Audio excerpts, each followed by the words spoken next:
BBMP news 9ಗೆ ಸ್ವಾಗತ.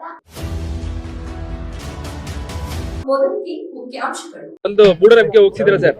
Chamarajanagar corridor ಮುಖ್ಯಮಂತ್ರಿ ಅಧಿಕಾರ ಮೂಢನಂಬಿಕೆ ಮೌಢ್ಯಗಳು ಕಂದಾಚಾರಗಳಲ್ಲಿ ನಂಬಿಕೆ ಅದರಿಂದ ಚಾಮರಾಜನಗರಕ್ಕೆ ಬಂದರೂ ಒಂದೇ, ಮೈಸೂರಿಗೆ ಬಂದರೂ ಒಂದೇ, ಬೆಂಗಳೂರಿಗೆ ಬಂದರೂ ಒಂದೇ, ಅದರಲ್ಲಿ ನಂಬಿಕೆ ಇಟ್ಕೊಂಡಿರೋರು. ಕರ್ನಾಟಕದ 31 ಜಿಲ್ಲೆಗಳಲ್ಲೂ ಕೂಡ ಹೋಗ್ತೇನೆ ಬರ್ತೇನೆ. ಅಧಿಕಾರ ಗಟ್ಟಿ ಮಾಡಿದ್ದೀರಾ ಸರ್?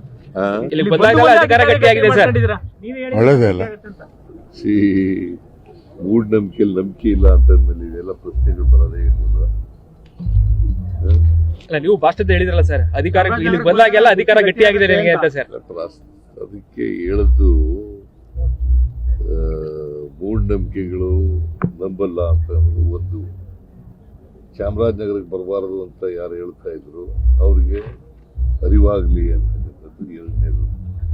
ಮೂರನೇದು, ಚಾಮರಾಜನಗರಕ್ಕೆ ಬಂದ್ರೆ ಅಧಿಕಾರ ಹೋಗ್ತದೆ ಅಂತ ಇತ್ತಲ್ಲ, ಅಧಿಕಾರ ಹೋಗಿಲ್ಲ, ಇನ್ನೂ ಗಟ್ಟಿಯಾಗಿದೆ ಅಂತ ಹೇಳುದು. ಈ ಅವಧಿಯಲ್ಲಿ ಇನ್ನೂ ಗಟ್ಟಿ ಆಗುತ್ತೆ ಸರ್.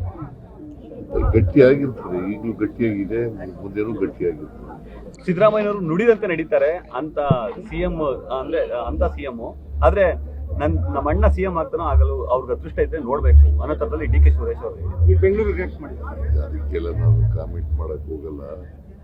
ಜನ ನಮಗೆ 5 ವರ್ಷ ಕಾಂಗ್ರೆಸ್ ಪಕ್ಷಕ್ಕೆ 5 ವರ್ಷ ಅಧಿಕಾರ ಮಾಡಿ ನಾವು ಕೊಟ್ಟಿರ್ತಕ್ಕಂಥ ಭರವಸೆಗಳಿದ್ದೀವಲ್ಲ, ನಮ್ಮ ಪ್ರಣಾಳಿಕೆ ಮೂಲಕ ಅವುಗಳನ್ನು ಈಡೇರಿಸ್ತಕ್ಕಂಥ ಪ್ರಾಮಾಣಿಕ ಪ್ರಯತ್ನ ಮಾಡಿ.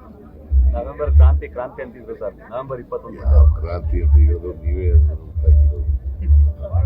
ಕ್ರಾಂತಿ ಅಂತ ಹುಟ್ಟಾಕಿದವ್ರೆ ನೀವು, ಮಾಧ್ಯಮದವರು. ಅದರಿಂದ ಕ್ರಾಂತಿನೂ ಇಲ್ಲ, ಭ್ರಾಂತಿನೂ ಇಲ್ಲ. 5 ವರ್ಷ ನಮಗೆ ಸರ್ಕಾರ ಕೊಟ್ಟಿದ್ದಾರೆ. 5 ವರ್ಷ ಆದಮೇಲೆ ಮತ್ತೆ ನಾವು ಚುನಾವಣೆ ನಡೀತದೆ. ಚುನಾವಣೆನ ನಾವೇ ಗೆಲ್ತೀವಿ. ಅಲ್ಲ, 5 ವರ್ಷ ನೀವೇ ಇರ್ತೀರಾ ಅಂತ ಸರ್. 5 ವರ್ಷ ನೀವೇ ಇರ್ತೀರಲ್ಲ, ಚರ್ಚೆಗಳು ಸಾಕತ್ತು ದೊಡ್ಡ ಮಟ್ಟದಲ್ಲಿ. What does it mean? ನೀವು ಅಲ್ಲ ಸರ್, 2013 ಸರ್, 2013 ಚರ್ಚೆಗಳು ಇರಲಿಲ್ಲ ಸರ್. ಪೂರ್ಣಾವಧಿ ಸಿಎಂ ಅಂತ ಹೇಳಿ ಘೋಷಣೆ ಆಗಿತ್ತು, ಯಾವುದೇ ರೀತಿ ಚರ್ಚೆಗಳಾಗ್ತಾ ಇರಲಿಲ್ಲ. ಆದ್ರೆ ಈ ಬಾರಿ ಆ ಘೋಷಣೆ ಆಗದೆ ಇರದೆ ಪ್ರತಿ ಬಾರಿ ಕೂಡ ವರ್ಷ ಕಳೆದಾಗಿ ಚರ್ಚೆಗಳಾಗ್ತಾ ಇದೆ ಸರ್. 2 ವರ್ಷ ಆಯ್ತು ಸರ್. ಚರ್ಚೆ ಇದು ಅನಾವಶ್ಯಕವಾದಂತ ಚರ್ಚೆ ನಡೀತದೆ. ಅನಾವಶ್ಯಕ ಚರ್ಚೆ ನಡೀತದೆ. 2.5 ವರ್ಷ ಆಗ್ಲಿ ಅಂತೇಳಿ ನಾನು ಹೈಕಮಾಂಡ್ ಅವ್ರಿಗೆ ಹೇಳಿದ್ದೆ. ಅದ್ರ ಮೇಲೆ ಚರ್ಚೆಗಳು ಉಟ್ಕೊಂಡಿದ್ದು. 2 ವರ್ಷ ಆದ್ಮೇಲೆ ರೀಸಬಲ್ ಮಾಡೋಣ ಅಂತ ಹೇಳಿದ್ದೆ. ಅದ್ರ ಮೇಲೆ ಚರ್ಚೆಗಳು ಈಗ ಡೇಟ್ ಫಿಕ್ಸ್ ಆಯ್ತಾ? ಇಲ್ಲ ಅವರು ಅದ್ರ ಬಗ್ಗೆ ಮಾನ್ಯ ಖರ್ಗೆ ಅವರು ರಾಹುಲ್ ಗಾಂಧಿ ಜೊತೆ ಮಾತಾಡ್ತಾರೆ. ರೀಶಫಲ್ ಮಾಡಕ್ಕೆ ಏನಾದ್ರು ಗೊಂದಲ ಇದೆಯಾ ಅಂತ? ಎಲ್ಲಿ ಗೊಂದಲ? ನೀವೆಲ್ಲ ಗೊಂದಲ ಡೇಟ್ ಫಿಕ್ಸ್ ಆಗಿಲ್ಲ ಅಂತ ಹೇಳ್ತಾರೆ. ಎಲ್ಲಿ ಹೇಳಿದ್ದೆ? ಹೇಳ್ತೀನಿ ಅಂತ ಹೇಳಿದ್ದೆ. ಅವರು ಮಾತಾಡಿ ಹೇಳ್ತೀವಿ ಅಂತ ಹೇಳಿದ್ದಾರೆ. ಸಚಿವ ಸಂಪುಟ 4 ಖಾಲಿ ಇದೆಯಲ್ಲ ಸರ್? 2 ಖಾಲಿ. ಅದು ಫಿಲ್ ಆಗುತ್ತೆ ಹೇಗೆ ಸರ್ ಅಂತ? ಒಟ್ಟು 34 ಇರಬೇಕು. ನಾಗೇಂದ್ರ ಒಬ್ಬ, ರಾಜಣ್ಣ ಒಬ್ಬ ಬಿಟ್ರೆ ಬಾಕಿಯವರೆಲ್ಲ ಇದ್ದಾರೆ. ಅದು ರೀಫಿಲ್ ಯಾವಾಗ ಸರ್ ಅಂತ? ಅದು ರೀಫಿಲ್ ಯಾವಾಗ ಆಗುತ್ತೆ ಸರ್ ಅಂತ? ಅದನ್ನ ರೀಸಬಲ್ ಆಗೋ ಮಾಡ್ತಾರೆ ಸರ್. ಬೆಂಗಳೂರಲ್ಲಿ ಬ್ಯಾಂಕ್ ದರೋಡೆ ಆಗಿದೆ ಸರ್. ಅದೇನ ಎಲ್ಲಿಂದ 7 ಕೋಟಿ ದುಡ್ಡು ದರೋಡೆ ಆಗಿತ್ತು ಸರ್.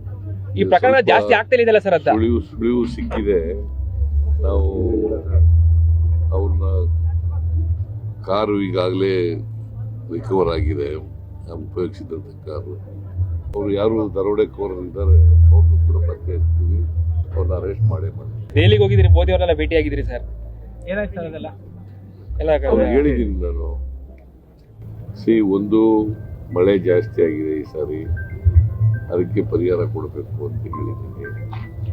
2ನೇದು, ಕಬ್ಬು ಬೆಳೆಗಾರರ ಸಮಸ್ಯೆ ಇದೆ.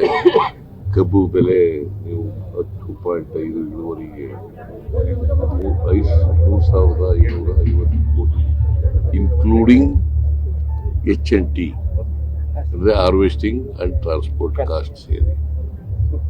ಸೊ ನಾನು ರೈತರು ಚಳುವಳಿ ಮಾಡ್ತಾ ಇದ್ರು, ರೈತರ ಜೊತೆ ಮಾತಾಡಿ, ಶುಗರ್ ಫ್ಯಾಕ್ಟರಿ ಜೊತೆ ಮಾತಾಡಿ ಒಂದು ಮೀಟಿಂಗ್ ಮಾಡಿ ತೀರ್ಮಾನ ಮಾಡಿದ್ದೀನಿ. Without harvesting charge and transport cost ಅದು ಬಿಟ್ಟು ಒಂದು ಟನ್ನಿಗೆ ಅಂದರೆ 11.25 ಇಳುವರಿ 3,300 ಕೋಟಿ 300 ರೂಪಾಯಿ ಕೊಡಬೇಕು ಅಂತ ತೀರ್ಮಾನ ಮಾಡಿದ್ದೀವಿ. ಅದಕ್ಕೆ ರೈತರು ಒಪ್ಕೊಂಡಿದ್ದಾರೆ, ಶುಗರ್ ಫ್ಯಾಕ್ಟರಿ ಒಪ್ಕೊಂಡಿದ್ದಾರೆ. 2028ಕ್ಕೆ ಚುನಾವಣೆ ನಿಮ್ಮ ನೇತೃತ್ವದಲ್ಲಿ ಆಗುತ್ತೆ. ಅದು ನೋಡೋಣ, ಚುನಾವಣೆ ಬರಲಿ. ಬಜೆಟ್ ಬಗ್ಗೆ ಮಾತಾಡಿದ್ರೆ ಸರ್ ನಿನ್ನೆ, ನೆಕ್ಸ್ಟ್ ಬಜೆಟ್ ನಾನೇ ಮಂಡಿಸ್ತೀನಿ. ಇನ್ನು ಎಷ್ಟು ಬಜೆಟ್ ಮಂಡಿಸುವಂತಹ ಇದಿದೆ ಸರ್ ನಿಮ್ಗೆ? ಜನ ಎಲ್ಲಿವರೆಗೆ ಅಪೇಕ್ಷೆ ಪಡ್ತಾರೆ ಅಲ್ಲಿವರೆಗೂ ಮಾಡಿ.